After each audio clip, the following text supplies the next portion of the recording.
Welcome back to the Shreveport Connection, and I'm proud to present you the WWE news for the end of the week, for this week, being June 21st, being NXT, Superstars, Dark Match, and SmackDown. But first, WWE news.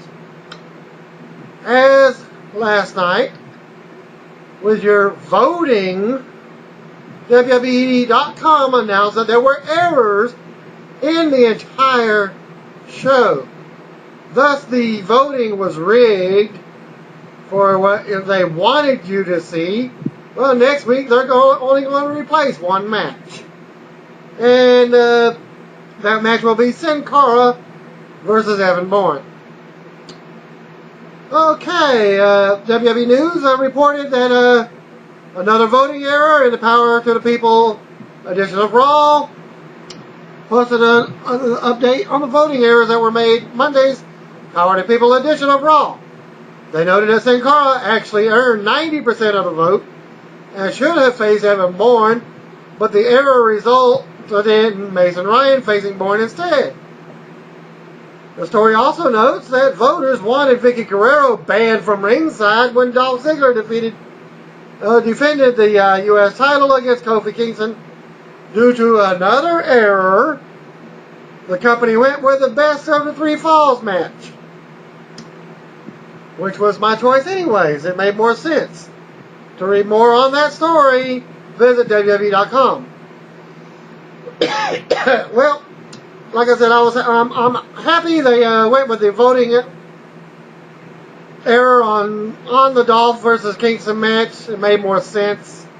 It didn't matter whether Vicky was going to get banned from ringside. Dolph was still going to retain the title. Okay. The story noted that they received so many votes that the system had to be restarted, and they did not have time to finish counting all the votes via text messaging. Okay. And you'll be happy to know that the voting for the main event and the arm wrestling challenge were correct. Shockingly, WWE fans actually chose the elimination match over the one fall to a finish match or the 20-minute time limit. Yeah, that's sarcasm. Well, now in light of technical difficulties on WWE.com that occurred during the Power to the People edition of Raw on Monday, they will make it up to the fans by holding a match between Sin Cara and Evan Bourne on next week's Raw show. So, is he moved from SmackDown to Raw? Send in your choices. Because Raw is a live show and his entrance has a little jumping start.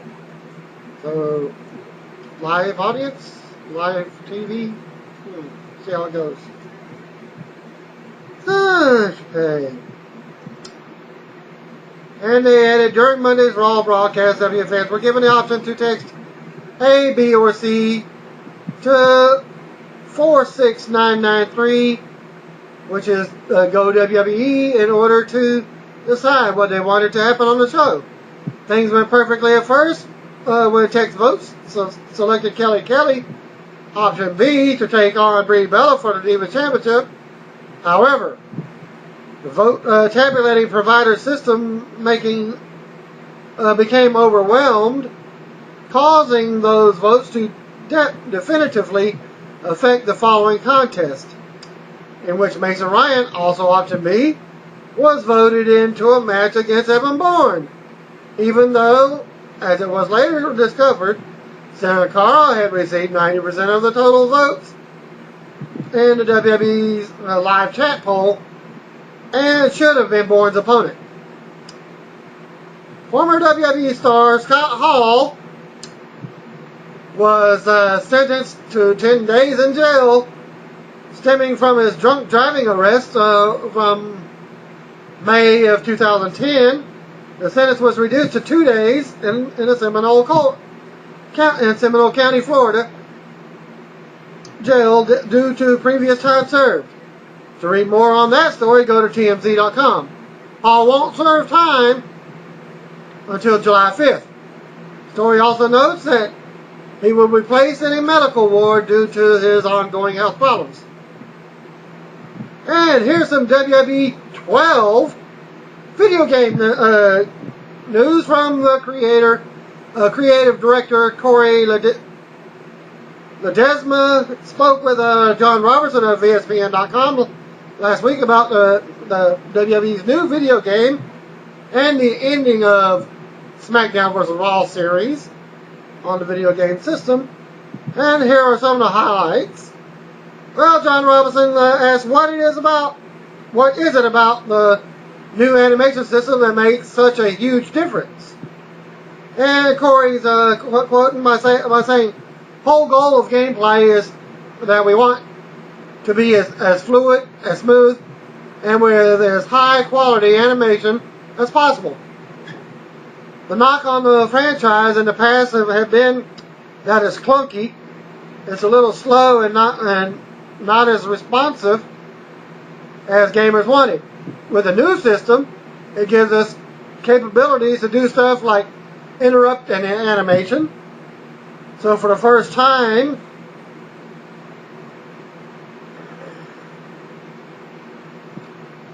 capability in the past, but now we allow you to do that. That boosts the multiplayer dynamic quite a bit.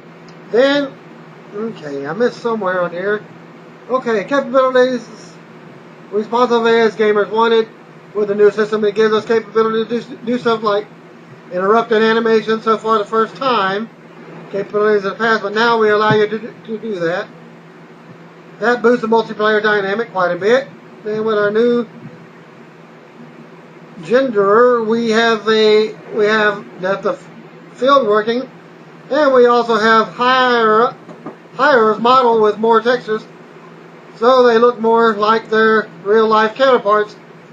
We actually have animated sweat and blood now, so you can see everything drip on the bloody, where they had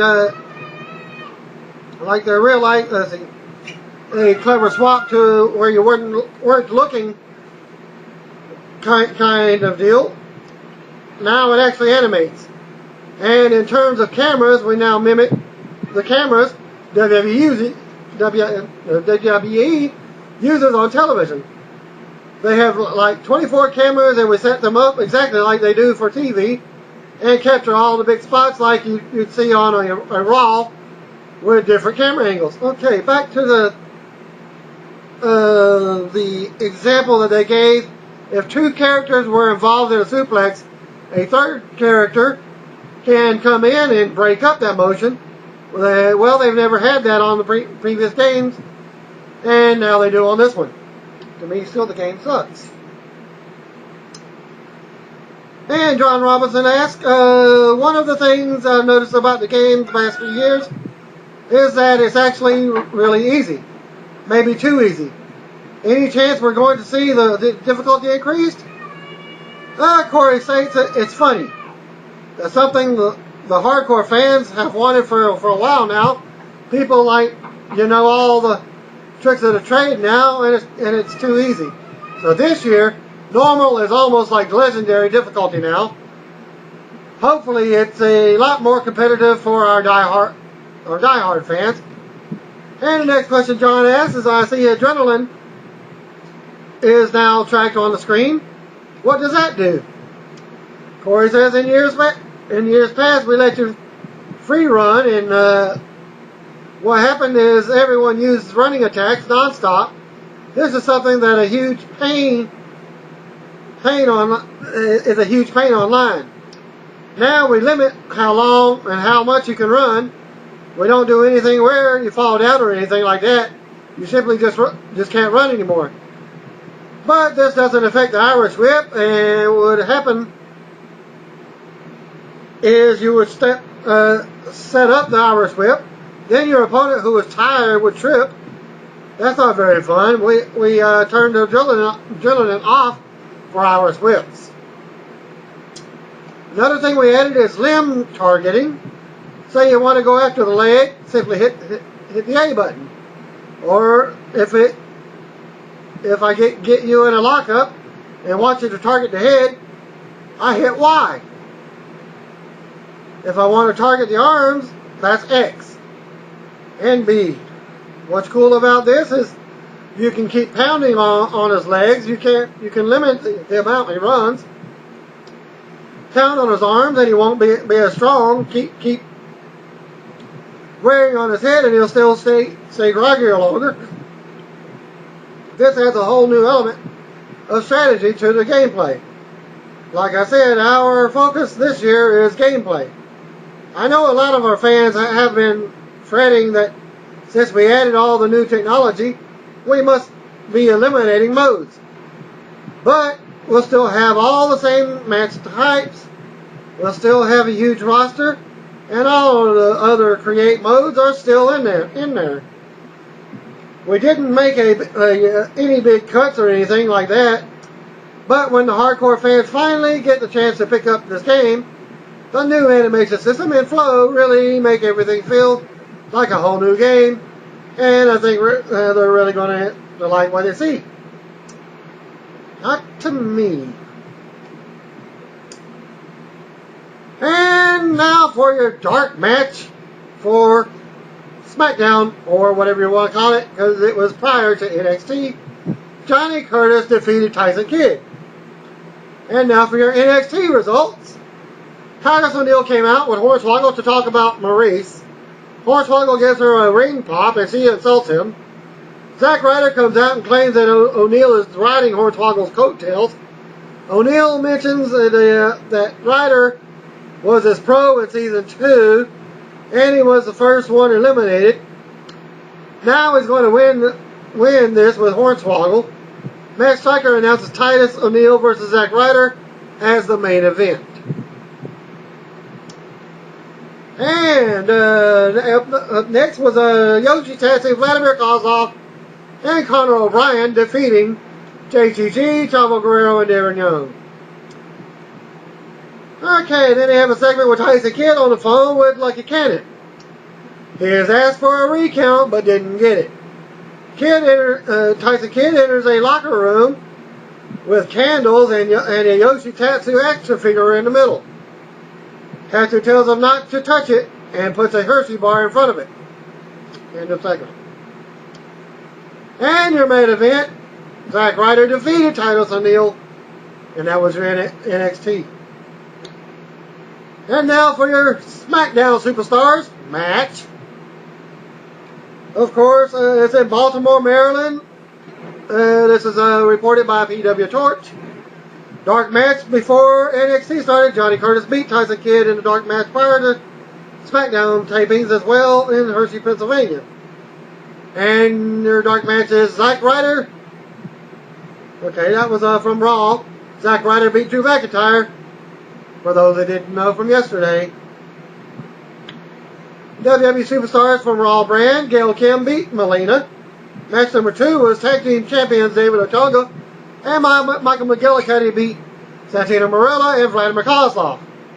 And now for your SmackDown portion of Superstars. Natalya, AJ, and Caitlyn defeated Tamina, Alicia Fox, and Rosa Mendez. What is this, like 2-3 weeks in a row that they have a either tag team match or Divas match as your main event on Superstars? Okay. And now for your SmackDown tapings, spoilers for this Friday, or if you're going to watch it online late Thursday night, like 5 a.m. on Justin.tv. SmackDown opens with Teddy Long to address the world title controversy from Capital Punishment. Long calls Christian to the ring. Christian says he deserves another title shot. Long tells him he has to earn it. So it's Kane versus Christian to determine the new number 1 contender tonight. And that's your main event. Well, the first match, Sin Cara defeated Ted DiBiase in a pretty decent match. Cody Rhodes came out for his match with Daniel Bryan. Bryan came out and said that unlike what Cody thinks, looks aren't everything, and showed a photo of Dusty Rhodes on the Titantron. He said Dusty may not have been the best looking guy, but had charisma and was a good person. Something Cody is not. DiBiase comes out, and when the match began, Cody gets a win. Okay, Johnny Curtis is actually on the program, but he's not wrestling. He's doing a catering segment.